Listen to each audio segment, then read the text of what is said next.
Swifter, it's Professor Gallagher, and welcome back. This is our first video for our Weather Gift app, and if these topics look familiar, they should be, because these are the same things that we did when we set up our table view for our to-do list app. And in fact, since we've done a lot of these things before, most of this video is going to be a challenge to see if you remember what you've done before, and to see if you can reuse some of the code that you've written previously. So with that said, let's get at it.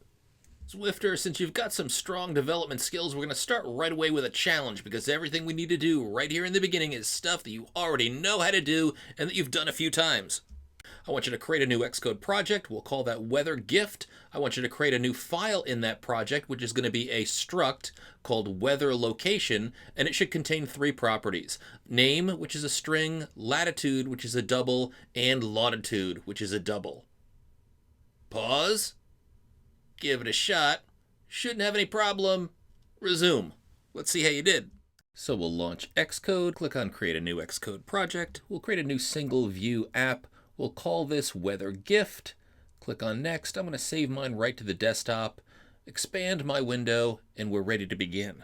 Up first is creating our struct file. I'm going to do that right under scene delegate.swift, so I'll click on that first. Then File, New File. This will be a Swift file. I'll name this Weather Location and click Create. And since this is going to be a struct, we'll start our WeatherGift file with a keyword struct. Give it the name Weather Location. Since it's a type, that's going to be upper camel case. And in between the curlies, we'll say var name colon string, var latitude colon double, and var longitude colon double. Next up, before we set up the table view, we're going to work on some user interface things. So we're going to add a toolbar, which is a user interface component we haven't worked with yet. This will come automatically with a bar button item on the left-hand side. What we'll do is we'll add another bar button item, and in between we'll put a flexible bar button item space so that these stretch out, one on one end, one on the other end. So let's click on Main Storyboard to start. I'm going to View As down here and set the device to be iPhone SE, my smallest device. This is going to be kind of a complex app, so it's again good to design on the smallest device to make sure that everything can fit on screen. We'll click on Library, search for Toolbar, there it is. I'll drag it to the bottom, then we'll set constraints so that there's 0 on the left, 0 on the right, 0 on the bottom, and we'll click on the height here, which is at the default 44 points, and add these 4 constraints. This is looking good. Let's double click on this bar button item and change the name to Add Location. Then I'm going to go back up to the library and type in bar button item, and I'm going to grab a flexible space bar button. It's actually not really a button, but you can see that it moves add location over to the right. Then I'm going to drag another bar button item. I'm going to put it over to the left, and I'm going to change the name of this to edit. Up next is another challenge, but you know how to do this. You're going to add a table view to the view controller for a dynamic table view. You're going to constrain it to the top, left, right at 0 points, and the bottom should be 0 points to the top of the toolbar. Now when you set it up, you can check that bottom table view constraint, but it should be constraining itself to the top of the toolbar by default. Then in View Controller Swift, you're going to create a variable Weather Locations that's going to be an array of the Weather Location struct that you just created. Then populate this Weather Locations variable with at least 3 dummy values for any city. Latitude and longitude can both be 0. We're going to change those later with data that we get from Google, and then do everything else necessary to show the 3 cities, or however many you entered as dummy data, in the table view. Ready to do this? Pause. And resume. I know you got this. So we'll go to Library, search for a table view, plop it over on our view controller, then increase the number of prototype cells to 1. We'll click on the cell, we'll give it the identifier capital CELL, then make sure that you've clicked on the table view itself, not the cell. Let's click on Add Constraints. We'll constrain the 4 sides to 0, 0, 0, and 0. You can see indeed, if you pull down on the arrow here, that we're constraining to the top of the toolbar. Zeros don't show up, but that's just Xcode. This will work. Click Add 4 Constraints. And we can double check to make sure that everything is resizing okay, so we can click on a larger iPhone in View As. That looks great. Let's go back to the iPhone SE. Remember, there's a chance that your layout might look weird because of Xcode's bugs, but if that's the case, you can just drag an interface element up, then click on the Update Frame circular arrow in the lower right-hand corner, and that should adjust everything and take away any display weirdness in Xcode. And let's not forget that we need an IB outlet for our table view, so it's assistant editor time. Let's click on viewcontroller.swift, option click on main storyboard. These guys are side by side. Then hold down the control key, click on the table view, not the cell, drag over, let go just under the class definition, and we'll name our table view IB outlet table view as we always do. Then we'll create an empty array of weather locations. So we'll say var, lower camel case weather locations, colon, and then in brackets, capital weather location, that's our type, equals, and then empty open and close brackets because we're going to start as an empty array. Then we'll populate our weather locations array. So I'm going to start off by saying var weather location singular, and I'll say that equals capital weather location, open parentheses here. So I'm just going to create one weather location that I can append to my weather locations. I'll press enter to accept this constructor or this initializer that I get with the struct, and I'll type in the name as Chestnut Hill, Massachusetts, latitude 0, longitude 0. Then I'll type in my lower camel case weather locations, plural, that's the array, and do a dot append, and I'll append in the weather location that I just created above. And then I'll copy everything after the var here and paste it in twice and just create a different city in there. So I'll do, how about Lilongwe, Malawi, and I'll paste underneath that Buenos Aires, Argentina. Then when we work with table view, remember data source and delegate. So right here in view.did_load, we have to say table view.dataSource equals self and table view.delegate equals self. And now let's put our table view methods in an extension. Right below the last class curly, we'll type in extension, view controller, open and close curlies. Gotta go back up here to view controller, put in a colon, and remember we want the UI table view data source, comma, UI table view delegate. You could just type in data source and delegate and Xcode would code complete. Now Xcode's gonna grump at us and tell us that we haven't conformed to the table view data source protocol. But it asks us, do you want to apply protocol stubs? Xcode, stub me! And it puts in those two functions that we need to conform to the protocol. Thank you, Xcode. Then in our first function, which is number of rows in section, we have to return the value, which is the count of our data source array. So we'll just say return weatherlocations.count.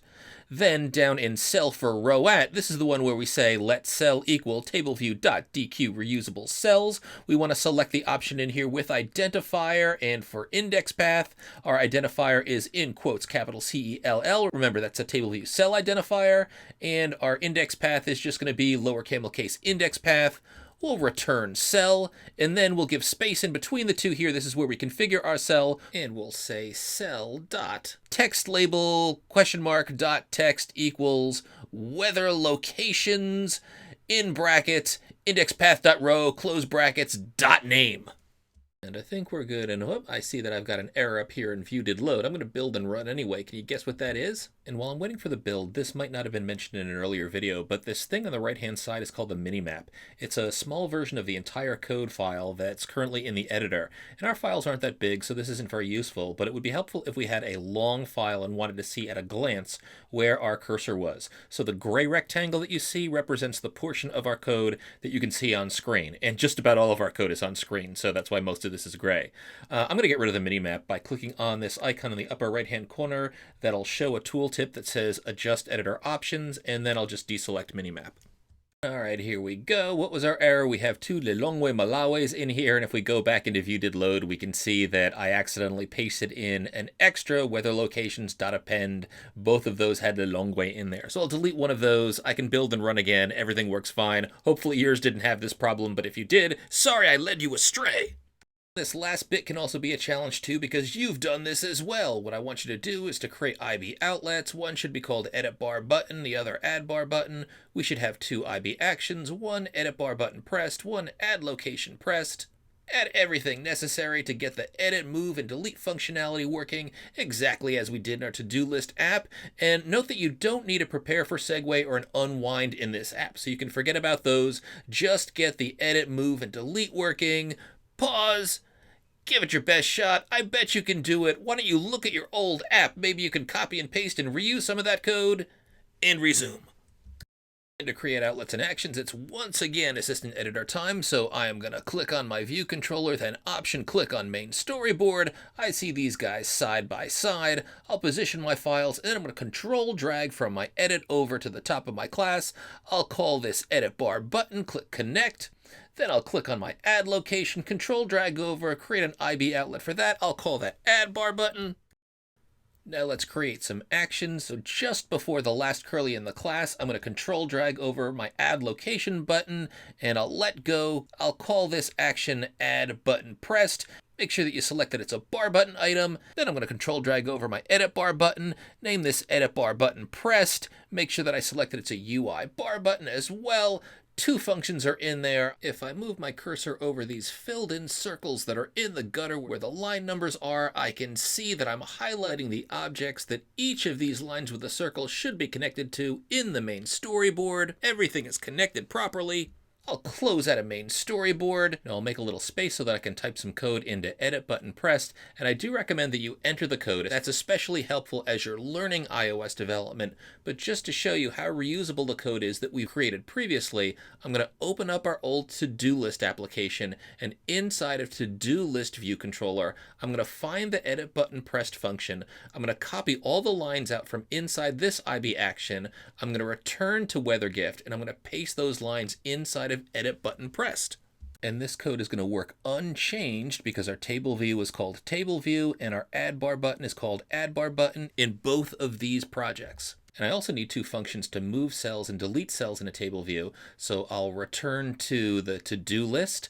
I'll find those 2 functions in my extension. And these are the functions, the last 2 in the extension. So one is commit editing style and the other is move row at. I'll highlight those 2 functions, copy them, return to WeatherGift, paste them right into my extension. This is where I need to make some changes, but Xcode will give me a bunch of errors to show exactly where I need to make the changes. And all these errors show up for 2 reasons. One is this current app doesn't have a to-do items.items array. It has a different data source, that's my WeatherLocations array. And also, we don't have a save data in here, so we'll just get rid of that function call.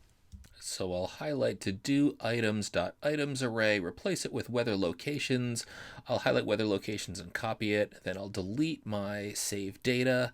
I'll highlight all these other places where there's to do items.items array and paste over them, replacing it with WeatherLocations in the first 3 lines of move row at. And then I'll delete the save data function at the end of move row at. Then I'll build and run, no errors, data's looking good. Click on edit, I can drag Buenos Aires to the top, looking good, click done. What if I swipe to the left? I can get rid of Buenos Aires, sorry Argentinians. Click on edit, we can see that add location grays out. I can click on done, everything's looking perfect. Now when I click on one of the weather locations, it has this lingering gray selection. I want to get rid of that. I also want to change the name of my view controller. So let's go back over to view controller here, and I'll double click on the name view controller right here in the class. Then I'll right click and select refactor, rename. I'll give it the name location list view controller. That's a pretty good name.